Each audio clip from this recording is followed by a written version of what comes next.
জীবনের শেষ নিঃশ্বাস পর্যন্ত এই পাপ থেকে বেঁচে থাকবো, তবে তাদের সফলতা কেউ ঠেকাইতে পারবে না।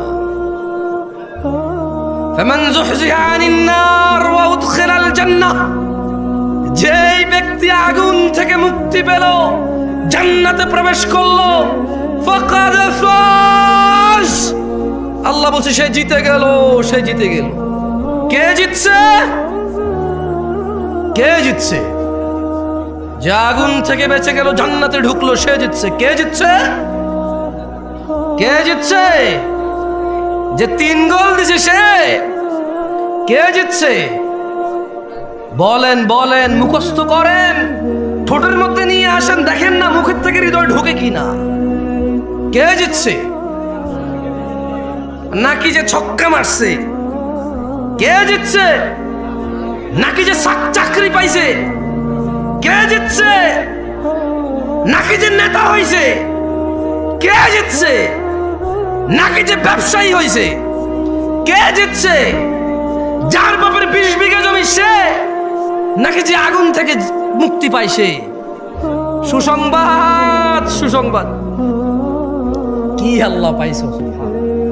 আমি মাঝে মধ্যে চিন্তা করি, আল্লাহ এত দয়ালু না হলে, আল্লাহ এত দয়ালু না হলে আমরা পৃথিবীতেই শেষ হয়ে যেতাম। আল্লাহ তাআলা কোরআনে বলছেন, মনোযোগ দিয়ে শুনেন, ইল্লা মান তাব, ও চোরের দলেরা, ও জানাখোররা, ও নেশাগ্রস্তরা, ও অত্যাচারীরা, ও জালেমরা, ও ইসলাম বিদ্বেষীরা, ও আল্লাহদ্রোহীরা, ইল্লা মান তাব, সুযোগ, সুযোগ, মহা সুযোগ, অফার, অফার, বিশাল অফার। ওহো, কি ঘোষণা আল্লাহ! অতঃপর যেই ব্যক্তি অন্যায়, চুরি হোক, যা হোক, নেশা হোক, জানা হোক, যে কোনো অন্যায় হোক, ইল্লা মান তাব, অন্যায় যত হোক, যে ব্যক্তি অন্যায় থেকে তওবা করলো, ফিরে আসলো, ওয়া আমানা, আল্লাহর প্রতি ঈমান আনলো, ওয়া আমিলা আমালান সালিহা, অপরাধ জমিন থেকে আসমানের মেঘমালা, অপরাধ জমিন পরিপূর্ণ হয়ে আছে, অপরাধ সাগরের অতুলনীয় জায়গায় পৌঁছে গেছে। আল্লাহ বলছে খালি ফিরে আয় রে, তোর অপরাধ কতটুকু অপরাধ, তো ফিরে আয়, মাপ চা, ঈমান আন, ভালো কাজ কর। বয়স তো 70 হয়ে গেছে, 35 হয়ে গেছে, 40 হয়ে গেছে, ডেলি একটা মেয়ের সাথে শুয়েছি, ডেলি 2 লিটার মদ খাইছি, আল্লাহ ফিরে আসলে হবে? আল্লাহ বলছে, আরে শোন, যদি তুই ফিরে আসস, ঈমান আনস, ভালো কাজ করস, এগুলো তোর গুনাহ পৃথিবী সমান, ফাউলাইকা ইউবাদদিল, আল্লাহ তোর গুনাহ এগুলাকে মাপ তো করবে, সব গুনাহকে, ইউবাদদিলুল্লাহ সাইয়্যাতিহিম হাসানাত, তোর সব গুনাহকে, তোর নেকি নেই, তুই বয়স কম, মরে যাবে কিছুদিন পরে, বা তুই জানিস না 20 বছর বয়সে মরতে পারিস, তোর তো আমল নাই, তোর সব গুনাহকে আমি আল্লাহ নেকিতে পরিবর্তন করে তোর নেকির পাল্লা দিয়ে দেব।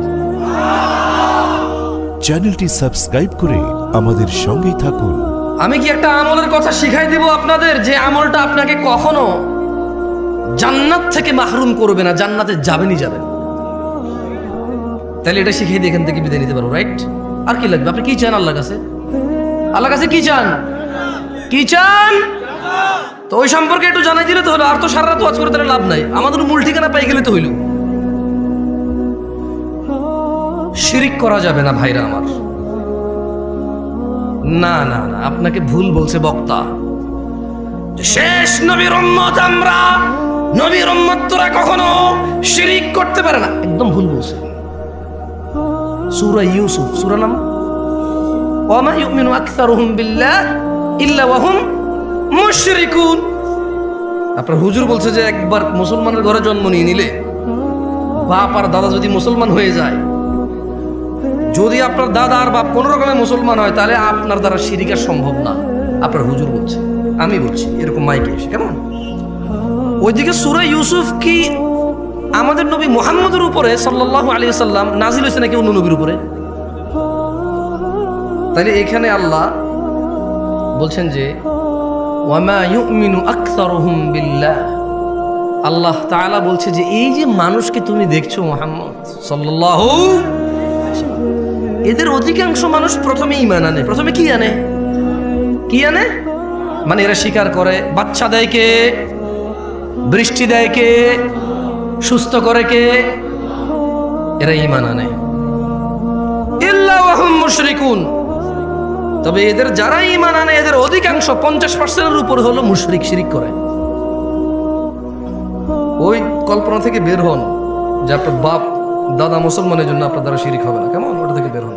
আর শুনেন, খালি যে মাজারে গিয়ে, মন্দিরে গিয়ে, তারপরে হচ্ছে কোনো মানুষের পায়ের নিচে, তারপর হচ্ছে কোনো নেতার নিচে, পয়সাওয়ালার নিচে, কোনো মহিলাকে পাওয়ার জন্য এভাবে করলে যে শিরিক হয় তা না। শুধু শিরিক এভাবে হয় না। জাবের রাদিয়াল্লাহু আনহু থেকে বর্ণিত, তিনি বলেন, কি বলেন? তিনি বলেন যে বাইনার রাজুলি ওয়া বাইনাশ শিরকি ওয়াল কুফরি তারকুস সালাহ। একজন ব্যক্তি শিরিক আর কুফরের মধ্যে পার্থক্য হচ্ছে নামাজ ছেড়ে দেওয়া। বুঝাইতে পারছি? আমি বলি নাই, জাবের রাদিয়াল্লাহু আনহু বলছে। বলেন না যে নতুন কথা বলছি। আরে ভাই, আপনি শুনেন নাই? এটা 1450 বছর পুরনো। আপনার মুহাদ্দিসরে জিজ্ঞেস করেন না, আপনার এখানে আলিয়া মাদ্রাসার প্রিন্সিপাল কে? জিজ্ঞেস করেন না আপনার মসজিদের জুমার খতিব কে? জিজ্ঞেস করেন না আপনার পাড়ার ডাবল টাইটেল পাস মাওলানা কে? বলেন না যে মাওলানা সাহেব, খতিব সাহেব, একটু বলেন না নামাজ ত্যাগকারীর বিধান ইসলামে কি? বুখারী, মুসলিম, তিরমিজি, আবু দাউদ, মুসনাদ আহমদ, বাইহাকি, মুআত্তা মালিক। হ্যাঁ, আপনি যে বইগুলোর নাম জানেন ওনাকে বলেন না যে সবগুলা বইকে একত্রিত করে, সবগুলা বই থেকে নির্যাস বের করে সালাত ত্যাগকারীর বিধানকে ইসলামে একটু আমাকে পড়ে শোনান। আপনাকে বলতে হবে বাইনাল মুনাফিকিন, বাইনানা ওয়া বাইনাল মুনাফিকিনা শুহুদুল ইশা ওয়াস সুবহ লা ইস্তাতিউনাহুমা। আপনার মোল্লা, মুন্সি, মুহাদ্দিস আমার মতো আর কি, যারা আপনারা 3-4 হাজার টাকা বেতনে রাখেন, দাম নাই আর কি, যারা আমার মতো, যাদের মসজিদের ইমামদের, হ্যাঁ, ওনাকে বলেন না যে হুজুর আমি শুধু জুমা পড়ি, তাও রুকুতে যায় নামাজ ধরি, সালাম ফিরানোর পর সবার আগে বের হওয়া লোকটা আমি খুব চালাক, 2 রাকাত বরাবর পাইয়া যাই। সবাই পড়ে 5 মিনিট নামাজ 2 রাকাত পায়, আমি পড়ি 3.5 মিনিট, তারপরে 2 রাকাত পাই। কেমনে? সবাই বুক আল্লাহু আকবার যায় ধরছে নামাজ, আমি সোজা রুকুতে যায় পাইছি 1.5 মিনিট পড়ার পরে। তার মানে আমি টাইম সেভ করছি, দারুণ। আমি যে কি বুদ্ধিমান, আল্লাহ, আমি যে কি চালাক। ইমাম সাহেব, আপনি বুঝেন না, আপনি জানেন না আমি কত ক্লেভার, আমি হেভি জিনিয়াস টাইপের জিনিস। হ্যাঁ, চিন্তা করেন, তোরা 5 মিনিট পড়ে 2 রাকাত, আমি 3.5 মিনিট পড়ে 2 রাকাত আমি। এবং ইমাম সাহেব নামাজ শুরু হয় আল্লাহু আকবার দিয়ে, শেষ হয় আসসালামু আলাইকুম দিয়ে। আমি আসসালামু আলাইকুম বলছি, সবার আগের লোকটা আমি বাইরে হইছি, তার মানে নামাজ শেষ, আমি নাই ওইখানে, আমি টাইম সেভ করছি। আপনি চালাক না? এই ছেলে, তুমি চালাক না? তুমি তো এটাই করো। তোমার হুজুরকে বলো না, তুমি যাকে বিশ্বাস করো তাকে বলো না যে ইসলামে হাদিসের যে গ্রন্থগুলো আছে ওখান থেকে একটু বলেন তো, আমি শুধু জুমার 2 রাকাত পড়ি, আর কোনো নামাজ পড়ি না আমি, আর ঈদের নামাজ পড়ি, আর কেউ মারা গেলে আমার, তাও যদি আমার নানি, দাদি, নানা, নানু, খালা, খালু, ফুফা, ফুফি, হ্যাঁ, আত্মীয় স্বজন, চাচা, জ্যাঠা, একেবারে নিকটবর্তী হলে আমি জানাজা অংশগ্রহণ করি। এর বাইরে আমি নামাজ পড়ি না। আমার বিধান কি ইসলামে? শুনেন, আপনার হুজুর থেকে শুনে নিয়েন আপনার আলেম থেকে, শুনে নিয়েন আপনার বিশ্বস্ত মানুষটা থেকে, যাকে আপনি শ্রদ্ধা করেন। আজকে আমাকে নিয়ে আসছেন, আমি বলে দিই, দেখিয়ে এগুলো এসে বলতে হবে। যদি সে আপনাকে আদর করে এইভাবে মাথা বুড়ি বলে যার সমস্যা নেই, ঠিক হয়ে যাবে, তো ওনার ব্যাপার। আর যদি বই থেকে নিয়ে আসে কথা, কোথায় থেকে? বই থেকে নিয়ে আসতে বলবে যে বাইনানা ওয়া বাইনাল মুনাফিকিন শুহুদুল ইশা ওয়াস সুবহ লা ইস্তাতিউনাহুমা। বলতে হবে যে আল্লাহর নবী বলছে আমাদের মুসলমানদের আর মুনাফিকদের মধ্যে পার্থক্য হচ্ছে ফজর আর ইশায় উপস্থিত হওয়া। লা ইস্তাতিউনাহুমা, মুনাফিকরা ফজরে আর ইশায় উপস্থিত হতে পারে না। আল্লাহ নবী মুনাফিক বলছে তাদেরকে। আপনি আজকে শুনছেন এটা? কি বলেন? 1450 বছর পুরনো।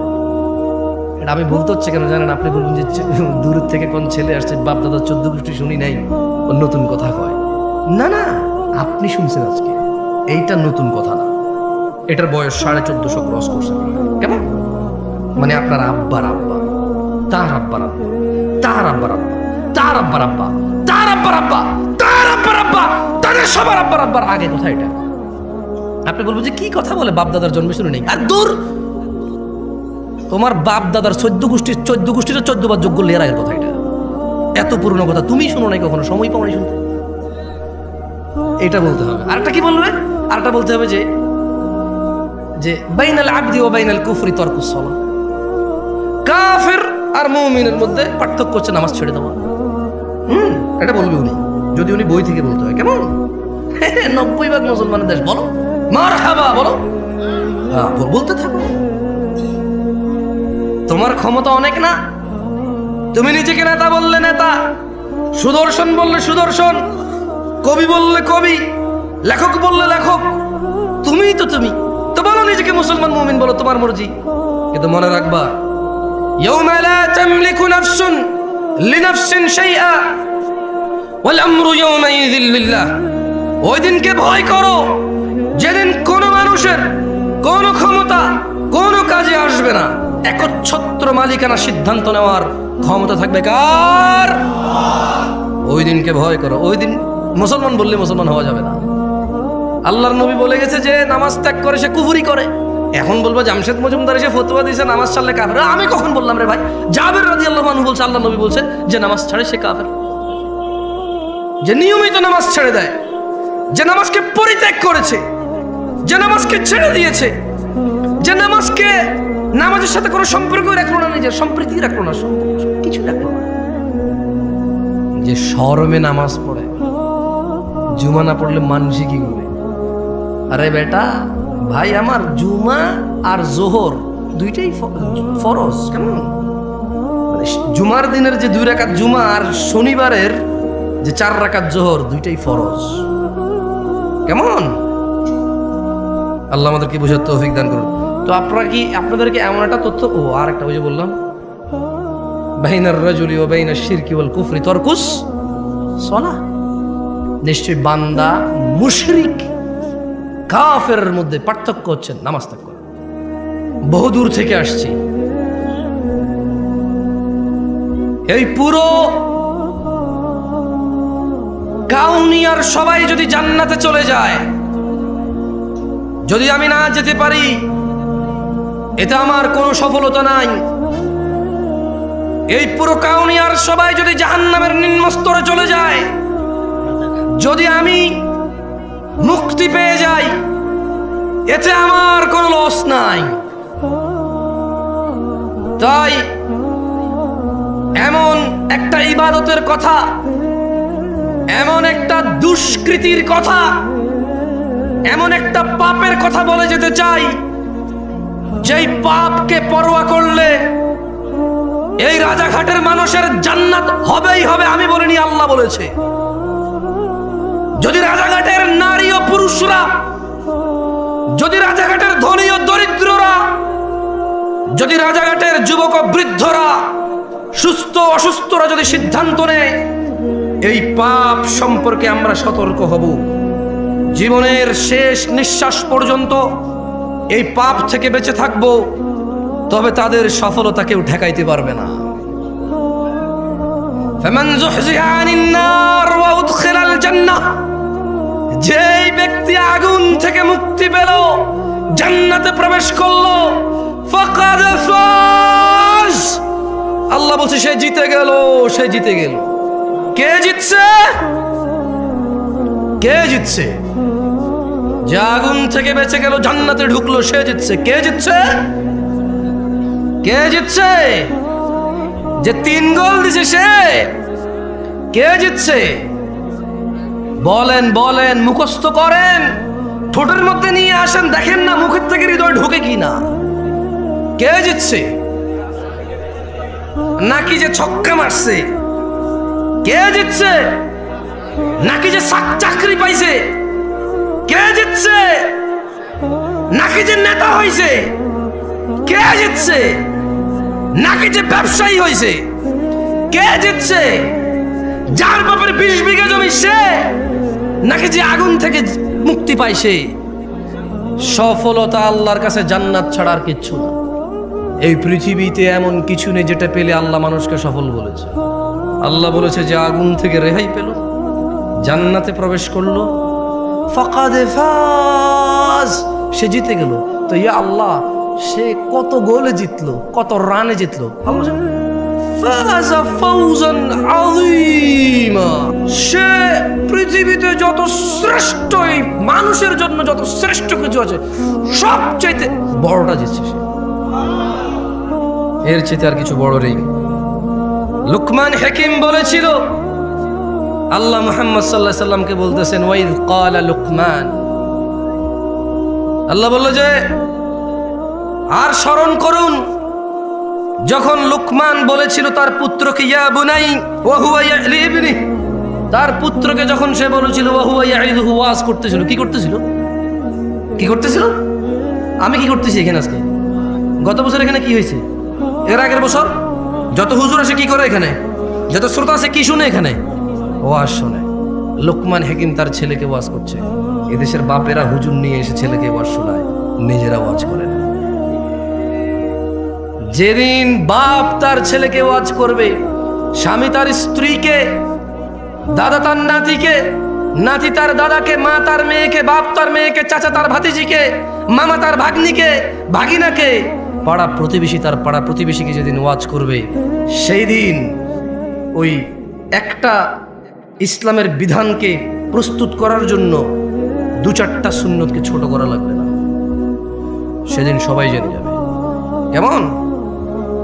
ওয়াইদ ক্বালা লুকমান, স্মরণ করুন লুকমান লিবনি, তার ছেলেকে ওয়াজ করছিল, ওয়া হুয়া ইয়াইদু, ওয়া হুয়া ইয়াইদু, তার ছেলেকে সে ওয়াজ করছিল কি, ইয়া বুনাই, ও আমার আদরের ছেলে, লা তুশরিক বিল্লাহ, তুমি আল্লাহর সাথে শরীক করিও না, ইন্না শিরকা লা যুলমুন আযীম, হে আমার ছেলে, শিরক পৃথিবীর যত অপরাধ উপস্থিত আছে সবচেয়ে বড় অপরাধ। এখন প্রশ্ন হতে পারে, 1000 লিটার মদ খেলে আর শিরিক করলে কোনটা বড় অপরাধ? এখানে কোরআনুল কারীমে সূরা লুকমান আল্লাহ বলছে যে ইন্না শিরকা লা যুলমুন আযীম, নিশ্চয়ই শিরিক সবচেয়ে বড় অপরাধ। প্রশ্ন আসতে পারে, এদেশের নেতারা কয়েক হাজার কোটি টাকা দুর্নীতি করে নিয়ে চলে গেছে, এটা হিসেব হবে? মানুষের টাকা, কার টাকা? মানুষের টাকা, হিসেব আল্লাহ মাফ করবে না। যার টাকা মারছে তারা মাফ করবে, তারা যদি তারা মাফ না করে তাহলে তাদেরকে নেকি দিয়ে দিতে হবে। যদি ওই লোকের কাছে, নেতার কাছে আর নেকি নেই, তবে এই দেশের নেতাদের কাছে বহু নেকি আছে। বলেন তো কেন?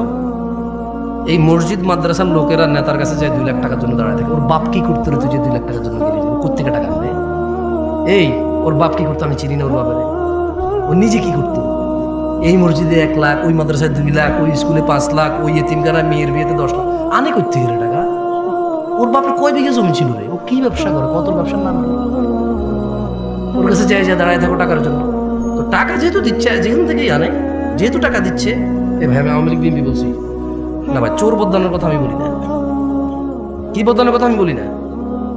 আমার কথা হচ্ছে যে শাসনে আছে, আল্লাহ তার মধ্যে যত কল্যাণ আছে তা আমাকে গ্রহণ করা তৌফিক দিক, তার ভিতরে যত অনিষ্টতা আছে আল্লাহ তা থেকে আশ্রয় দিক। আমি তার সাথে পাঙ্গা ঝামেলা যেতে চাই না, তার ভিতরের ভালোটাকে ব্যবহার করে সমাজকে সুন্দর করতে চাই, তাকে সংশোধন করতে চাই, তাকে বদলাতে চাই না। কি করতে চাই না? বদলাতে চাই না, কারণ আমি নামই জানি না তাকে বদলায় কাকে নিয়ে আসবো, সবাই চোর। ঠিক আছে? তো সংশোধন লাগবে, বদলানো লাগবে না। কি লাগবে না? সংশোধন লাগবে। আল্লাহ আমাদেরকে সংশোধন হওয়া তৌফিক দান করুন। তো 2000 কোটি টাকা যদি কেউ চুরি করে বিদেশ নিয়ে চলে যায় বা দেশে রেখা দেয় বা কিছু একটা করে, তো যাদের টাকা সে মারবে আল্লাহ বলবে যে আমি মাফ করবো না। তো সে বলবে যে তোমার টাকা তো আমি মেরে দিয়েছি, কি করবো? সে লোক বলবে যে নেকি দাও। তো এখন এই যে মসজিদে 2 লাখ দেয়, মাদ্রাসায় 2 লাখ দেয়, এতিম বাচ্চাদের বিয়ে করা, দেখলো ভালো কাজ নাকি খারাপ কাজ? পাহাড় সমান নেকি থাকবে না তার কাছে, কারণ সে প্রচুর দান করে। কি করে? ও এখানে আরেকটা কথা বলা ভালো, যদি সুনামের জন্য, দানবের জন্য দান করে তাহলে নেকি ওটাই নাই, ওটা রিয়া হয়ে উল্টো ওটা একটা গুনায় পরিণত হবে। কেমন? আর যদি মন মানসিকতা ভালো হয়, একটু মন নরম, ভালো মন মানসিকতা, একটা এতিম বাচ্চা বিয়ে করা দিচ্ছে, যা কিছু টাকা দাও হয়ে যাক, অথচ টাকাটা কিন্তু সে চুরি করে, ডাকাতি করে, বদমাইশি করে, কিছু হালাল আছে কিছু হারাম আছে মিশ্রিত। কেমন? কিছু হালাল কিছু, ওটা সরি নেতা বলবো না, ওটা ব্যবসায়ীরাও করে। 2 নাম্বার 4 নাম্বার 6 নাম্বার মালামাল বিক্রি করে নাকি করে না? গ্রামের মোড়লে করে, ওটা কিন্তু নেতা না। আপন বড় ভাইয়ে করে, রাস্তার জমি নিজে নিয়ে ছোট ভাইকে ওই পিসের জমি দিয়ে দেয়, বোনের সাথে ভাইয়ে করে। তো আমি আসলে শুধু নেতা বলবো না, আমি আসলে আমরা মানুষ, এই সমাজের মানুষগুলো আমরা খারাপ। ভাই হিসাবে ভাইয়ের সাথে খারাপ, ভাই হিসাবে বোনের সাথে খারাপ, ছেলে হিসাবে বাপের সাথে খারাপ, নেতা হিসেবে সমাজবাসীর সাথে খারাপ, ব্যবসা হিসেবে কাস্টমারের সাথে খারাপ, স্বামী হিসেবে স্ত্রীর সাথে খারাপ, বাপ হিসেবে ছেলের সাথে খারাপ। এটা হচ্ছে আমাদের স্বভাব, বুঝে আসছে? তো আসলে কোনো একটা লোককে এইভাবে দোষ, মানে নেতা হয়েছে এই জন্য দোষ, এটা না। আসলে আমাদের স্বভাবগত যাতে এই দেশের মানুষের আমরাই খারাপ, বুঝে আসছে না আসলে আপনার?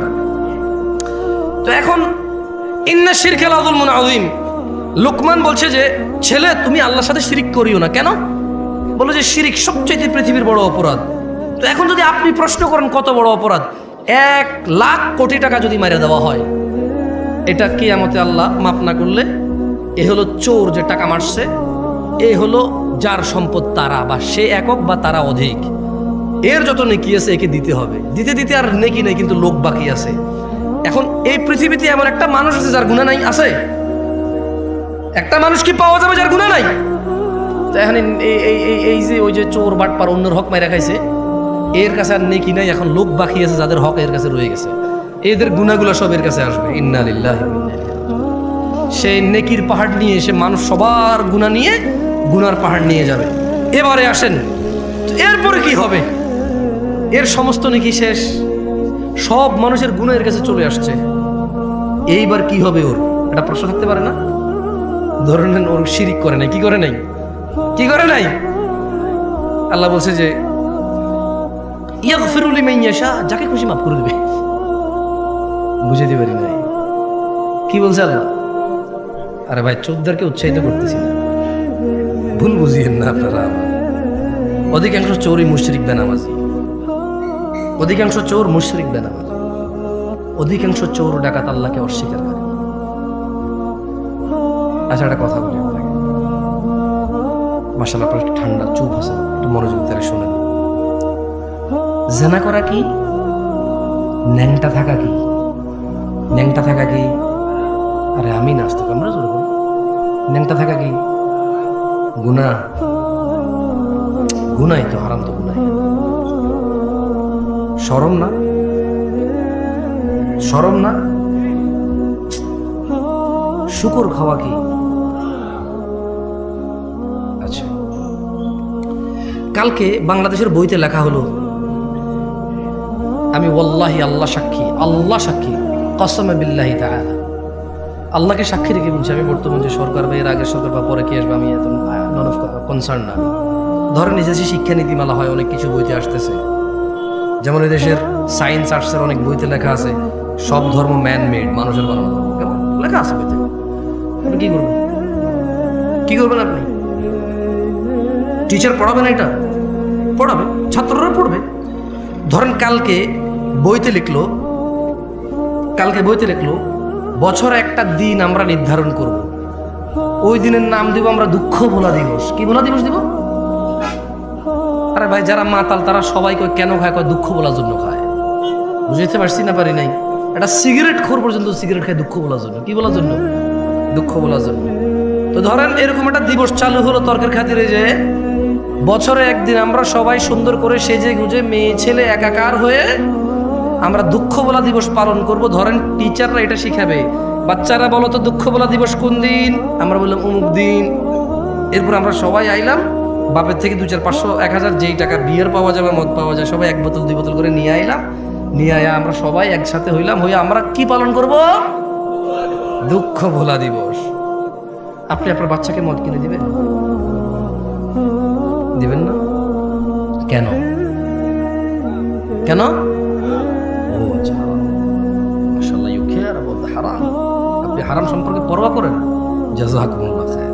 শুনে খুব ভালো লাগলো। আচ্ছা, ধরে নেন পরশু একটা দেশে, এই দেশ না জানি, এই দেশ নিয়ে কথা বলে খুব বাউরে বাপ ঝামেলা আছে। আচ্ছা, উদাহরণের মধ্যে যে কোনো দেশে হলি হলো, কেমন? আমরা একটা দেশের নাম দিলাম কল্পনা।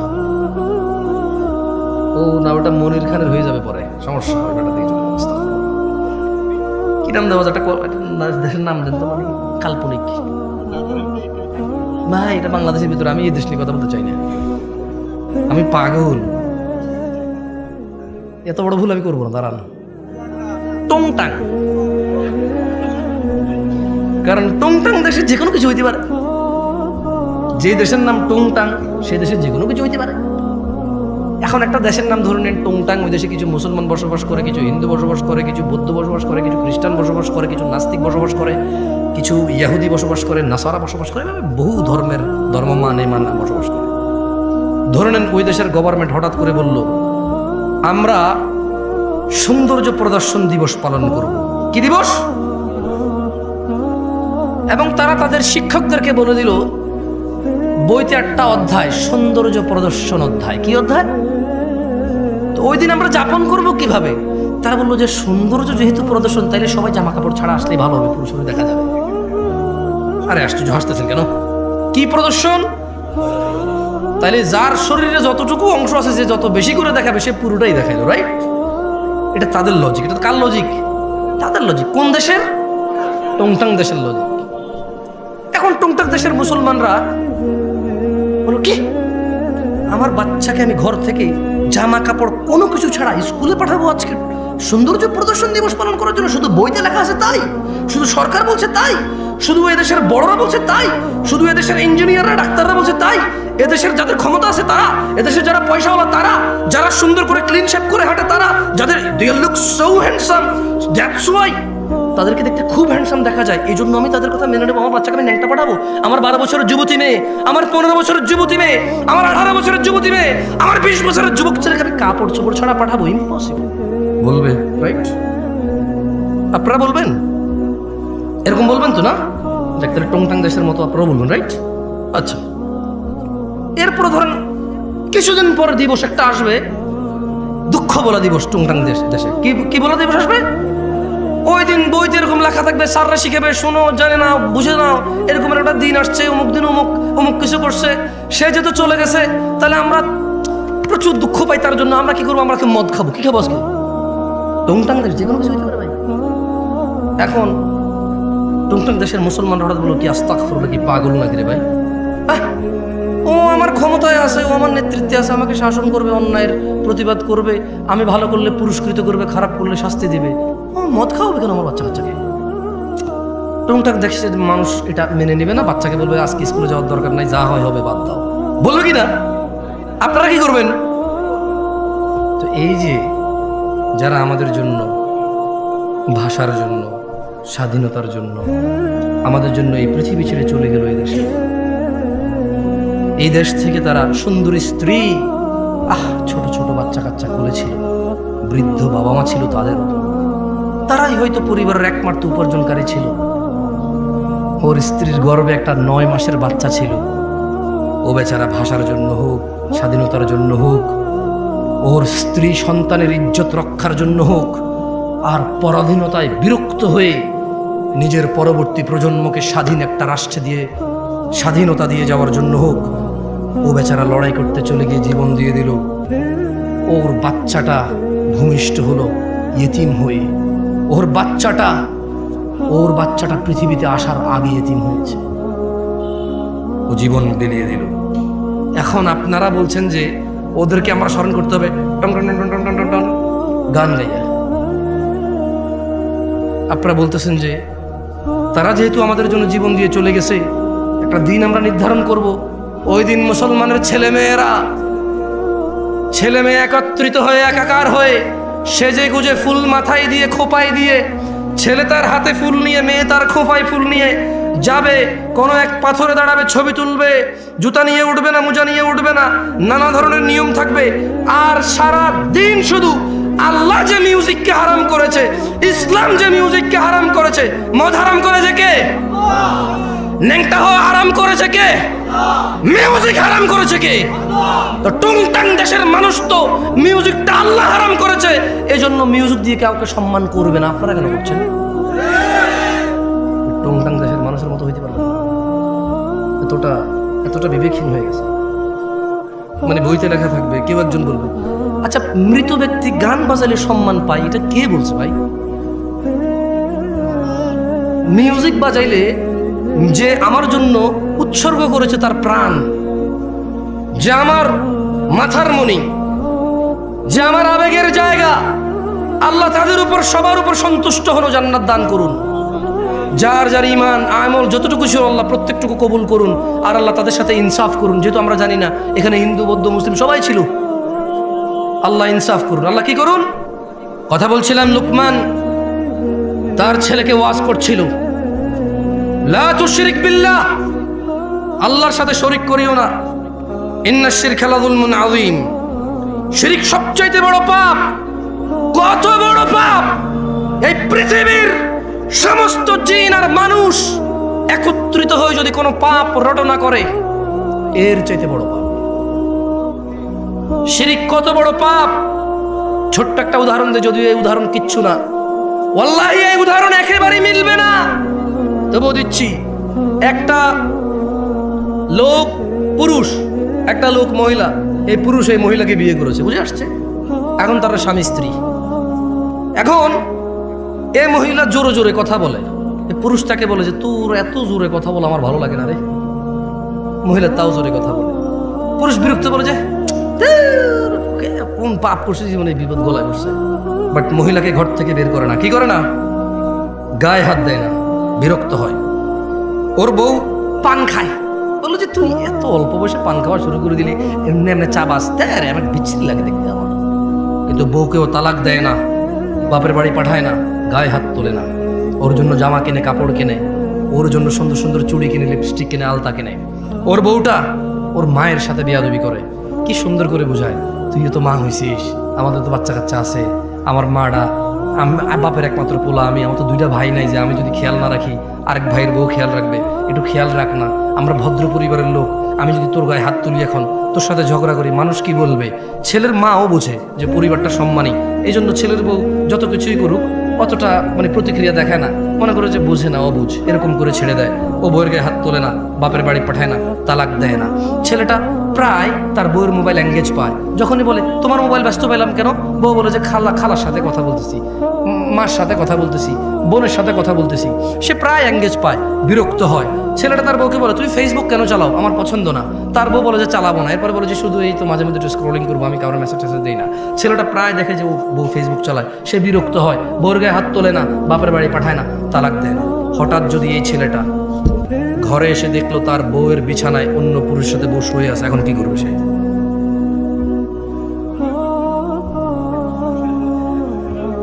কেন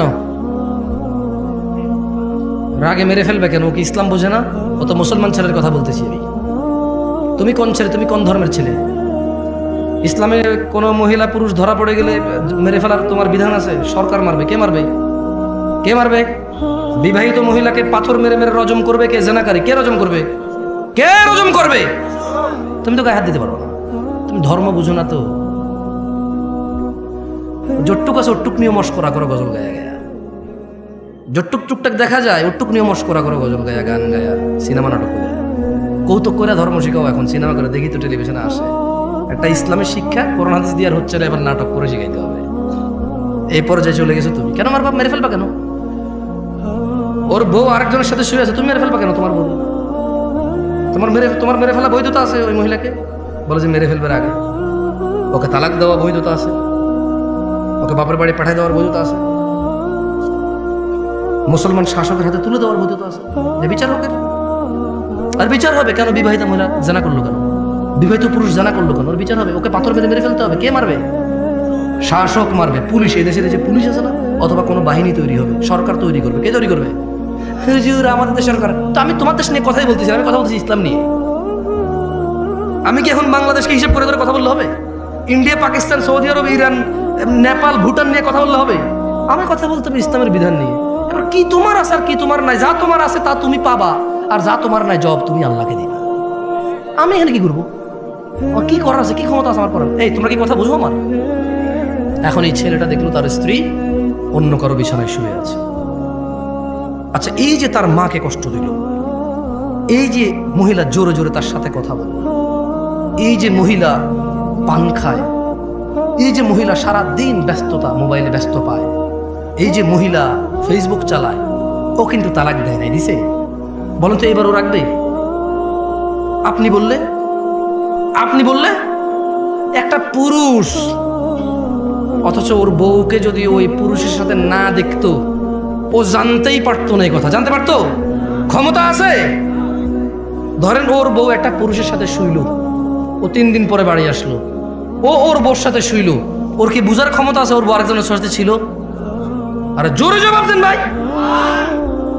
যেই পুরুষ তার বউ যদি আরেকজনের সাথে শোয়, এরপরে সে যদি ওই স্ত্রীর কাছে যায়, যেই পুরুষের এতটুকু ক্ষমতা নাই বুঝার যে অন্য কারোর সাথে ছিল, ওই পুরুষ যদি দেখে আরেকজনের সাথে শুয়েছে, ও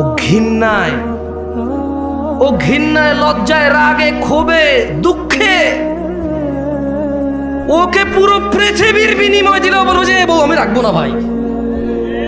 যার ভিতরে ন্যূনতম লজ্জাবোধ আছে, গায়রাত আছে, গায়রাত মানে বোঝেন আত্মমর্যাদা, কি মর্যাদা, সে রাখবে না। তো বলবো যে ভাই এত কিছু জানি না, আমি জুলুমের শিকার হয়ে গেছি, ওর মোহর কত 20 লাখ, এ ভাই একটা কিডনি খুল লইয়া যায়, এরা সরা, দেখলে আমার মেজাজ গরম হয়। আল্লাহ এরকম বলবে। যার ভিতরে ন্যূনতম আত্মমর্যাদা আছে সে বলবে যে 20 লাখ তো নাই, কিডনি একটা নিয়ে যা, 2 কিডনি লাগে না, 1 কিডনি বাঁচা যায়, ওর নিয়ে বাঁচা যাবে না ভাই, কিডনি ছাড়া বাঁচা যাবে গ্যারান্টি আছে, ওর সাথে বাঁচবো না। ও আমাকে ধোকা দিছে, ও আমার বংশ মর্যাদা নষ্ট করছে, ও আমার বংশ নষ্ট করে দিছে। এখন যে বাচ্চাটা আছে এটা কি আমার না আমার, আমি সেই সন্দেহে আছি। ও আমার আগামী প্রজন্ম ধ্বংস করে দিছে, আমার আগামী প্রজন্মের যে বাতি আমার, সে বাতি আমার কিনা আমি জানি না, আমি এতটা দুঃখে আছি।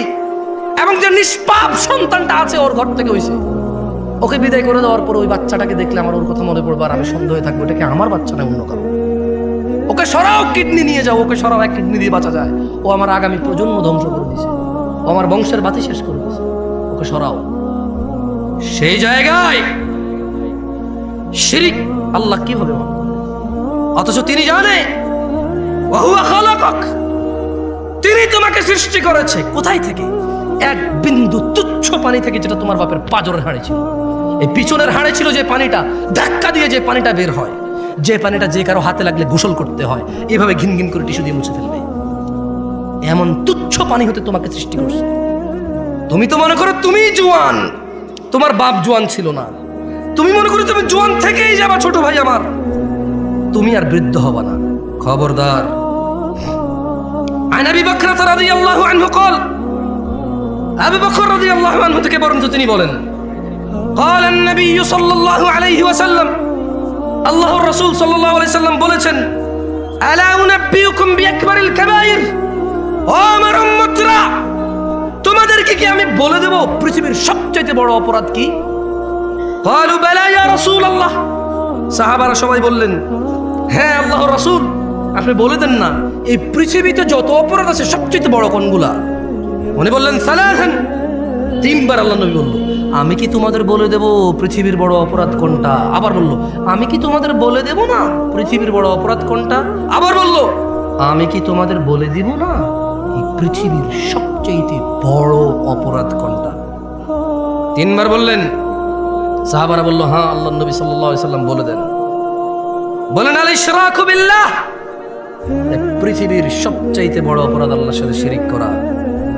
ওয়া উকুকুল ওয়ালিদাইন, দ্বিতীয় বড় অপরাধ বাবা মায়ের অবাধ্য হওয়া। ওই যে মহিলাটা চিকন হ্যাংলা পাতলা 50-55 বছরের বৃদ্ধা, ওই যে পুরুষটা এখন কোনো কাজ নাই, একটা পাঞ্জাবি আর লুঙ্গি পরে এরকম ওয়াজ মাহফিলে যায়, কোনার দোকানে গিয়ে 2 কাপ চা খায়, আবার ঘরে চলে আসে, ওকে কোথাও ডাকা হয় না, ওকে কেউ 5 পয়সার দাম দেয় না। এই তুচ্ছ এই হ্যাংলা পাতলা বুড়ার বুড়ি, আল্লাহর নবী বলছে, এই বুড়া বুড়ির যদি তোমার মা বাপ হয়, ধাক্কা দিলে পড়ে যাবে যে লোকটার এখন চাকরিও নাই, ব্যবসাও নাই, তুমি যদি ওকে উপার্জন করে না চিকিৎসা করাও, না খাওয়াও, ও বেচারা অসুস্থতায় ভুগবে, ক্ষুধায় ভুগবে।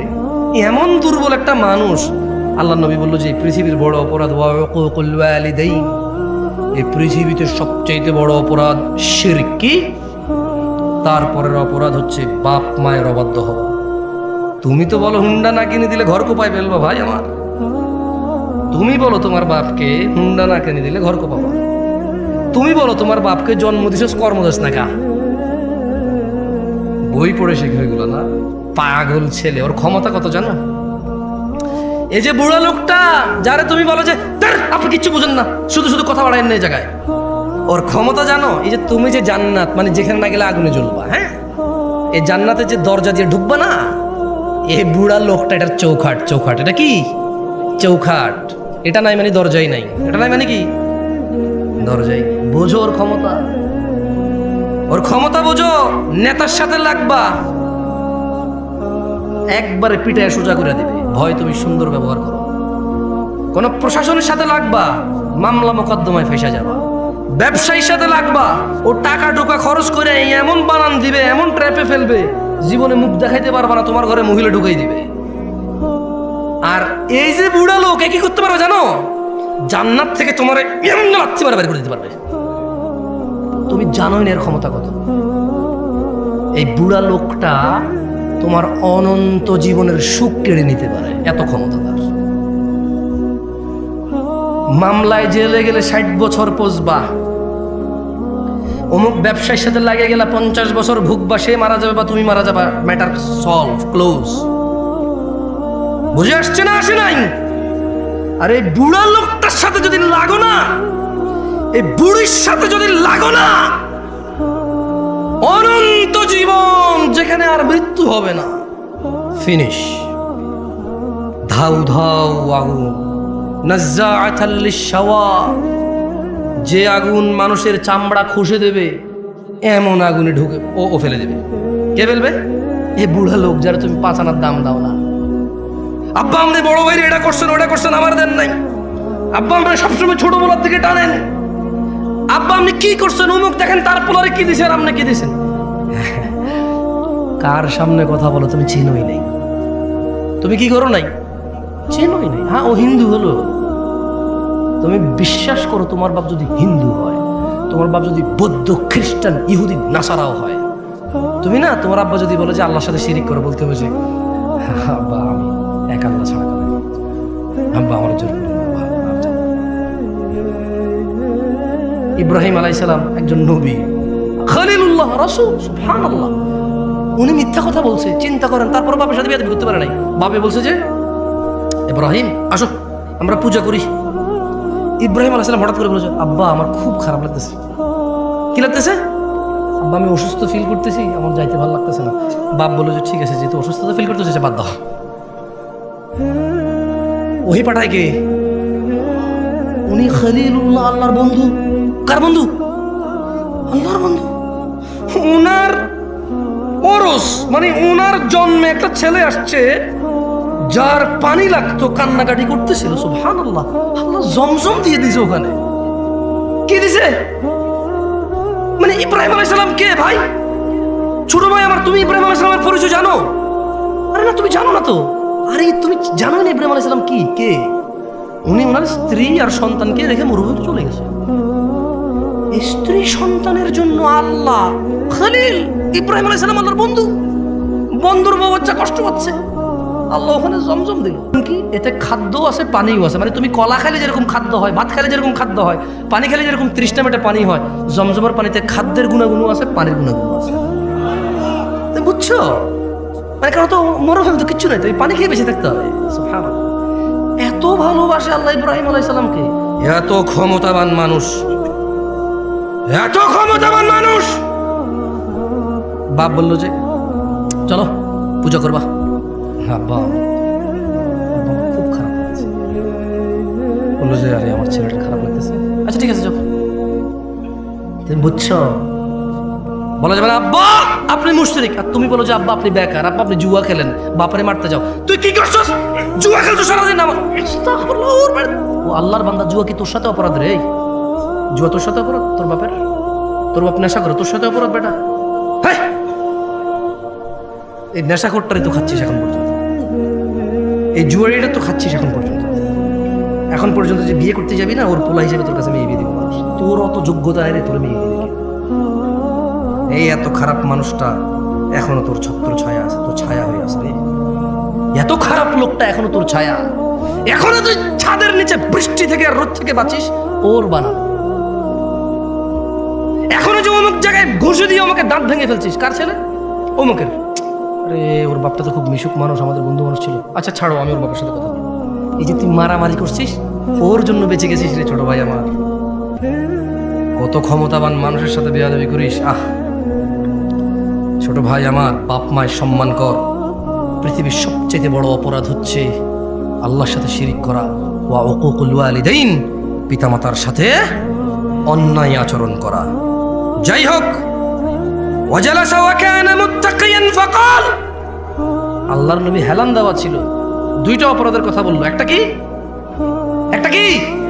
আরেকটা কি?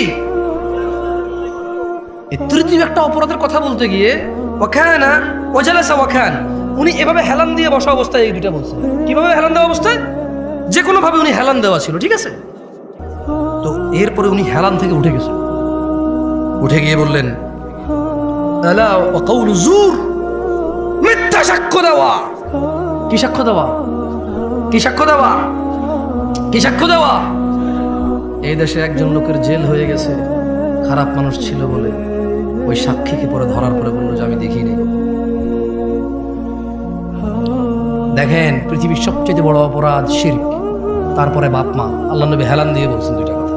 এরপর তিনি সাডেনলি হেলান থেকে উঠে গেছেন, উঠে গিয়ে বললো যে আলা আলা ওয়া কাউলু জুর, এবং মিথ্যা সাক্ষ্য দেওয়া। قال فما زال يكررها حتى قلنا ليت له سكت। আল্লাহর নবী হেলান দিয়ে উঠছে, ছোট ভাই আমার মিথ্যা সাক্ষী দিস না, বোন আমার মিথ্যা সাক্ষী দিও না। আল্লাহর নবী হেলান থেকে উঠে গিয়ে বলল মিথ্যা সাক্ষী দেওয়া, মিথ্যা সাক্ষী দেওয়া, মিথ্যা সাক্ষী দেওয়া, মিথ্যা সাক্ষী দেওয়া, মিথ্যা সাক্ষী দেওয়া। সাহাবারা সবাই বললেন ওহো, উনি বলতেইছিলেন। আমরা সবাই ইতস্ত বোধ করলাম যে আহা, এইবার যদি আল্লাহ নবী একটু চুপ করতো, এইবার যদি আল্লাহ নবী একটু নীরব হইতো। এই মিথ্যা সাক্ষ্য দেওয়ার কথা উনি বলতেছিলেন, রিপিট again. তিনি এটা বলছেন। সাহাবারা ভাবতে বাধ্য হলেন, ও আল্লাহ নবীর কষ্ট হচ্ছে, বলতেছে যদি উনি একটু আবার বন্ধ করতে পারেন। মিথ্যা সাক্ষ্য দেওয়া এত বড় অপরাধ, বুঝে আসছে? কিরে, এতে ওইটা বেশিরভাগ ছোট পোলা বানি করে ঢিল মারছে গাছের আমে, পড়ছে যায় জানালায়, ভেঙে গেছে গ্লাস। তো বাড়িওয়ালা বলে যে কে মারছে, তুই দেখছিস? আমি দেখি। কি বলে আমি দেখিনি। ছোট ভাই, মিথ্যা সাক্ষ্য দেওয়া পৃথিবীর বড় অপরাধ। যাই হোক, আমি আমার বক্তব্য লম্বা করব না, তবে একটা কথা বলছিলাম যে তোমাদের একটা অপরাধের কথা বলে যাব, যে অপরাধ তোমাদেরকে কখনোই জান্নাতে নিয়ে যাবে না। আর তোমাদের এই একই অপরাধের কথা বলে দেব, বলছিলাম যে অপরাধ তোমাকে জান্নাতে, যে আমল তোমাকে জান্নাতে নিয়েই ছাড়বে। কি জান্নাতে যেতে রাজি আছো? কারা কারা জান্নাতে যেতে রাজি? আল্লাহ আমাদের কবুল করুন। শোনো আমার ভাইরা, যে অপরাধ ক্ষমা হবার নয়, দেখো ওই যে বললাম দুর্নীতি, চাঁদাবাজি, মিথ্যা, বহুত কিছু অপরাধ আছে, একটা অপরাধ ক্ষমা হবে না। আল্লাহ বলছে ইন্নাল্লাহ, নিশ্চয়ই আল্লাহ, লা ইয়াগফির, ক্ষমা করবে না, আইয়ুশরাকা বি, যে আল্লাহর সাথে শিরিক করে, ওয়া ইয়াগফির, ক্ষমা করে দেবে, ক্ষমা করে দিতে পারে, ক্ষমা করবেন ওনার ইচ্ছা, মা দুনা যালিক, পৃথিবীতে যত অপরাধ আছে, লিমান ইয়াশা, ওনার ইচ্ছা, যে কোনো যত খুশি অপরাধ মাফ করবেন, শিরিক ছাড়া। ওয়া মান ইউশরিক বিল্লাহ, যে আল্লাহর সাথে শিরিক করলো, ফাকাদ দাল্লা দালালান বাঈদা, সে সবার চাইতে বেশি পথভ্রষ্ট হলো। দ্বীনি ভাইরা, তাওহীদের দিকে ফিরে আসুন। আল্লাযীনা আমানু ওয়া লাম ইয়ালবাসু ঈমানাহুম বিযুলমিন উলাইকা লাহুমুল আমন ওয়া হুম মুহতাদুন।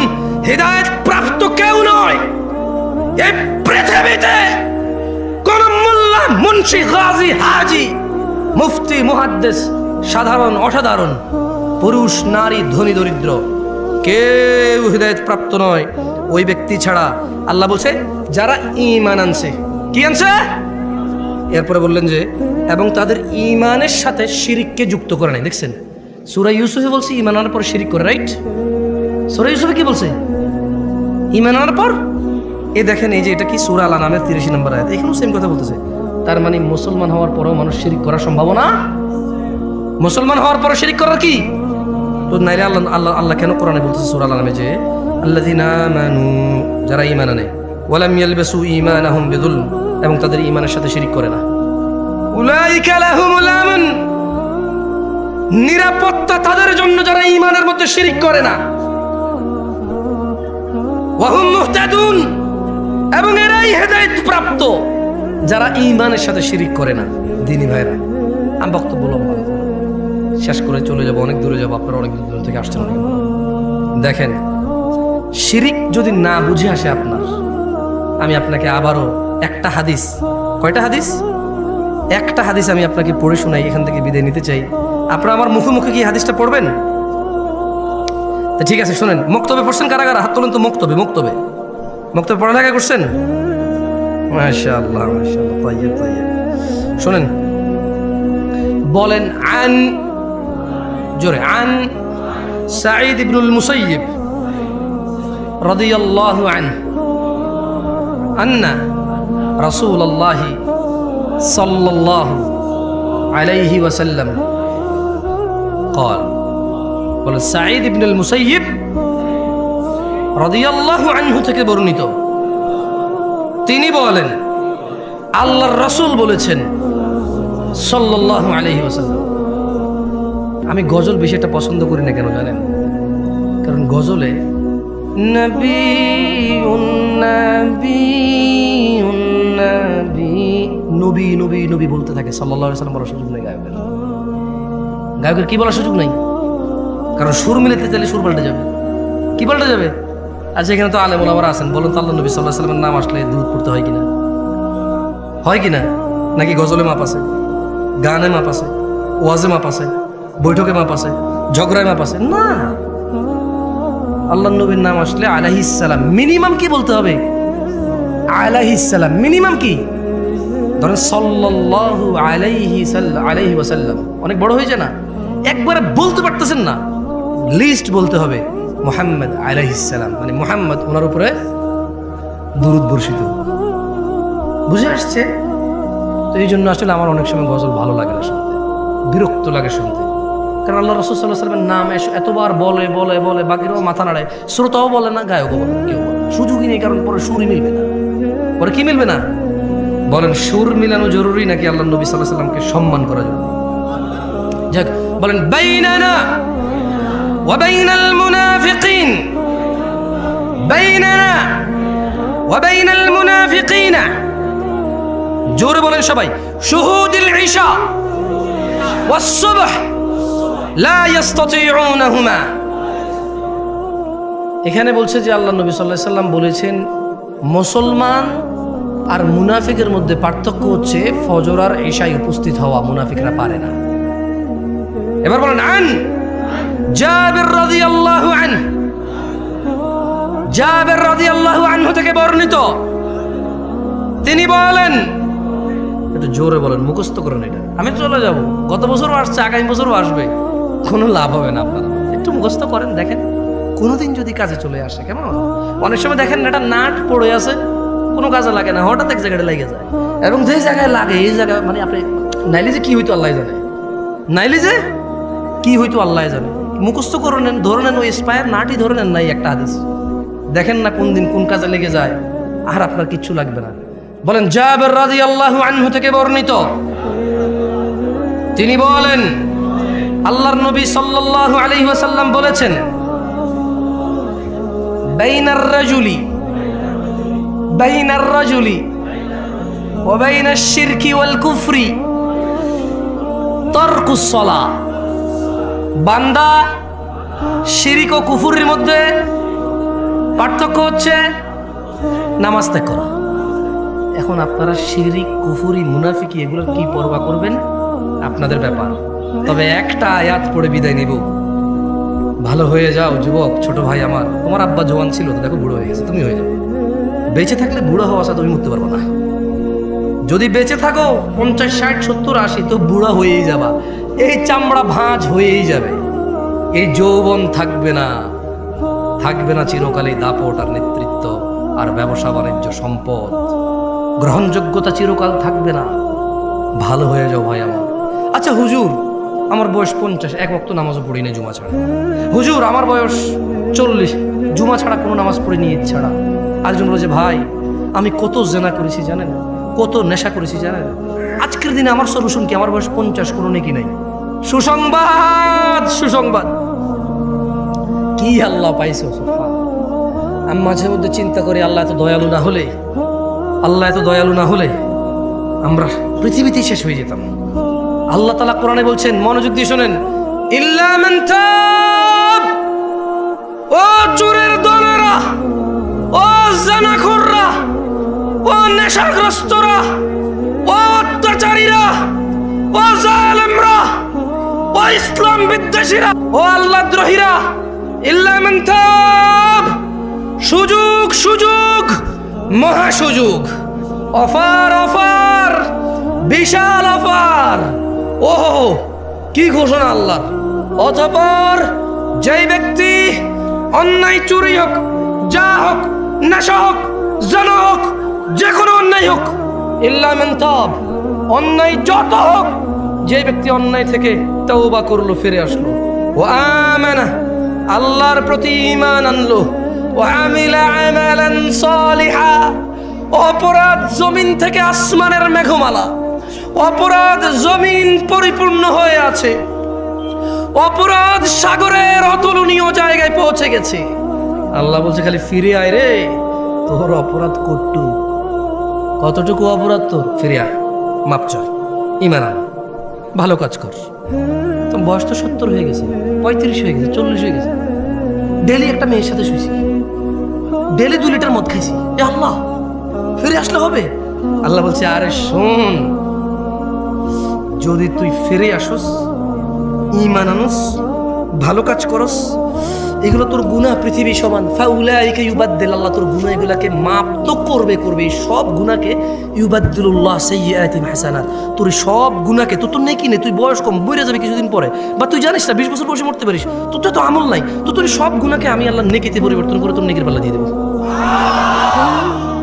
আল্লাহ, এটা কোনো হাদিস না, এটা আপনি জাল বলবেন, এটা কোনো হাদিস না আপনি দৈহিক বলবেন, এটা কোনো হাদিস না আপনি তর্ক বিতর্কে লেগে যাবেন, এটা সূরা কোরআনের আয়াত, একেবারে আমি ব্যাখ্যাও করি নাই।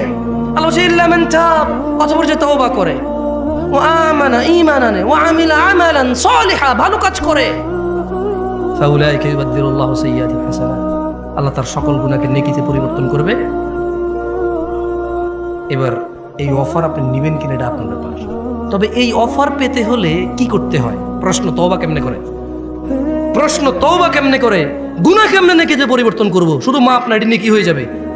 ধরে নেন বাংলাদেশ সরকার বলল কার কাছে কত জাল টাকা আছে, 30শে ফেব্রুয়ারি 2024 এর মধ্যে সমস্ত জাল টাকা এনে জমা দাও, সেম আসল টাকা নিয়ে যাও, তবে আর কখনো জাল টাকা বানাইতে পারবা না, যদি বানাও মৃত্যুদণ্ড, যদি বানাও কি।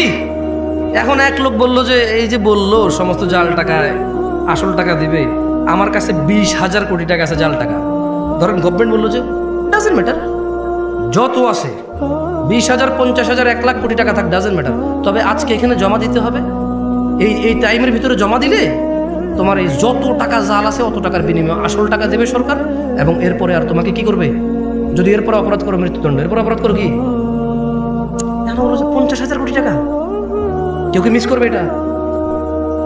আল্লাহ এরকমই বলতেছে যে যত অপরাধ আছে শর্ত হচ্ছে বেঁচে থাকা অবস্থায় মাপ চাইতে হবে। কখন? শর্ত কি? কেউ কি বলতে পারেন কে কতদিন বাঁচবেন? আমি পারি না। ভাই আপনি বলতে পারেন কতদিন বাঁচবেন? তুমি? আরে কি ডিজিটাল দেশে কেউ জানে না কবে মরবে, আফসোস। তো কি শিখলা? বুদ্ধি কি তেলে তুমি এত বিচক্ষণ মানুষ, কবে মরবে না একটু পরে সম্ভব হতে পারে, একটু পরেই হয়ে যেতে পারে, এখানে বসা অবস্থায় হতে পারে, এই বক্তা এখানে দাঁড়ানো অবস্থা হইতে পারে, এই শ্রোতা এখানে বসা অবস্থা হইতে পারে মৃত্যু। তো এই যে সমস্ত গুণাকে নেকিতে পরিবর্তন করার একটা শর্ত আছে, কি? সবগুলা গুনাহ যা হয়ে গেছে এই এখন বলতে হবে, এখন আস্তাগফিরুল্লাহ, আল্লাহ মাফ করুন, আমি আর কোনোদিন গুনাহ করব না। যদি গুনাহ করি আপনি তো জানবেনই, আপনার সাথে কি লুকায় গুনাহ করতে পারবো নাকি, তবে আমার সব গুনাহ আপনি মাফ করে দেবেন, আমি আর গুনাহ করবো না। বাস মৃত্যু পর্যন্ত আপনি তৌফিক দেন যাতে আপনার উপরে ঈমান রেখে ভালো কাজ করে মরে যাই, আর খারাপ কাজ করবো না।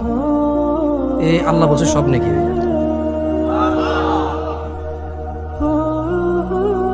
এখন আপনাদের সিদ্ধান্ত ভাই, আমি তো আপনাদের আসলে কিছু দিতে পারবো না, আপনাদেরকে ফু দিয়ে পারবো, বলে যেতে পারবো। আকুলু কওলি হাযা ওয়াস্তাগফিরুল্লাহ লি ওয়া লিসাইরিল মুমিনিন ফাস্তাগফিরুহু ইন্নাহু হুয়াল গফুরুর রহিম। আমি আল্লাহর কাছে আপনাদের সকলের জন্য এবং আমার জন্য ক্ষমা চাই, আল্লাহ আমাদের সবাইকে মাফ করুন। আপনারাও আপনাদের জন্য মাপ চাইেন আল্লাহর কাছে, আমিও আমার জন্য আল্লাহর কাছে মাপ চাইব। সুবহানাকাল্লাহুম্মা ওয়া বিহামদিকা আশহাদু আল্লা ইলাহা ইল্লা আনতা আস্তাগফিরুকা ওয়া আতুবু ইলাইক।